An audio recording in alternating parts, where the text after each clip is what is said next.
অশুভ শক্তির বিনাশে বাংলাদেশ হয়ে উঠবে অসাম্প্রদায়িকতার অনন্য উদাহরণ।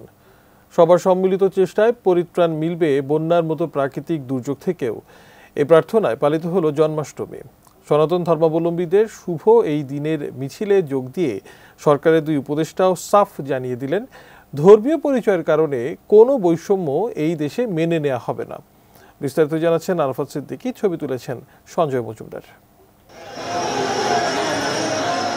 হিন্দু পুরাণ মতে স্রষ্টা, রক্ষক ও বিধ্বংসী এই তিন সর্বোচ্চ শক্তিরূপ দেবতার অন্যতম বিষ্ণু।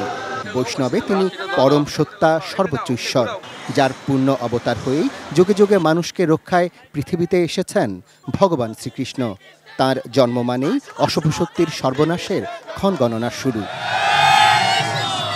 এর আগে বিকেলে ঢাকেশ্বরী জাতীয় মন্দির থেকে শুরু হয় জন্মাষ্টমীর এই ঐতিহ্যবাহী মিছিল।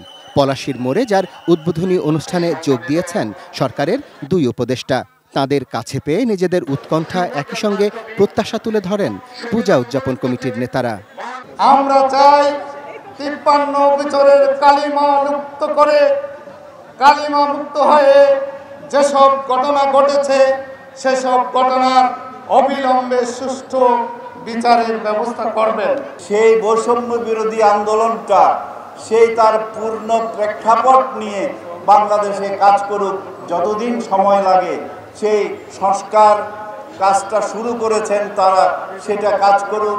সাম্প্রদায়িকতার হাত থেকে আমরা বাঁচি।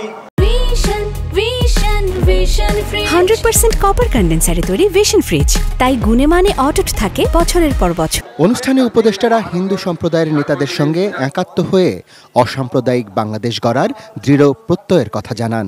আমার একটি শরীরের একটি অংশ যদি আঘাতপ্রাপ্ত হয় তাহলে গোটা শরীরকেই কিন্তু আঘাতপ্রাপ্ত হয়। একইভাবে যদি আমার একটি দেশের যে কোনো জনগোষ্ঠী, সংখ্যালঘু জনগোষ্ঠী যদি আঘাতপ্রাপ্ত হয়, যদি অনিরাপদ থাকে, তাহলে গোটা বাংলাদেশই কিন্তু অনিরাপদ থাকে। আমরা বৈষম্য বিরোধী ছাত্র আন্দোলন গড়েছিলাম এবং আমরা কোনো ধরনের ধর্মীয় পরিচয়ের ভিত্তিতেও কোনো ধরনের বৈষম্য এই বাংলাদেশে মেনে নেব না। আমরা অভিযোগ শুনি, এক আমলে হিন্দু জনগোষ্ঠীর লোকেরা বৈষম্যের শিকার হয়, আর এক আমলে দাড়ি টুপি করা মাদ্রাসার শিক্ষার্থীরা বৈষম্যের শিকার হয়। অভিযোগ শুনি, খতিয়ে দেখেছি, সেটা দাবি করব না।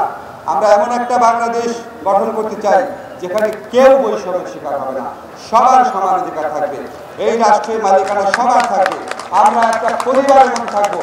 পরে ঢাকা বিশ্ববিদ্যালয় লাগোয়া পলাশীর মোড় থেকে জন্মাষ্টমীর এই শোভাযাত্রা শুরু হয়ে শেষ হয় জগন্নাথ বিশ্ববিদ্যালয়ের সামনে বাহাদুর শাহ পার্কে।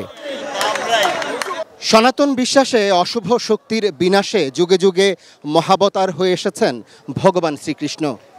দুষ্টের দমন, সৃষ্টের পালন, একই সঙ্গে দেশের পূর্বাঞ্চলে যে বন্যা পরিস্থিতি চলছে তার থেকে পরিত্রাণ দেবেন ভগবান, এমনটাই প্রার্থনা সনাতন ধর্মাবলম্বীদের।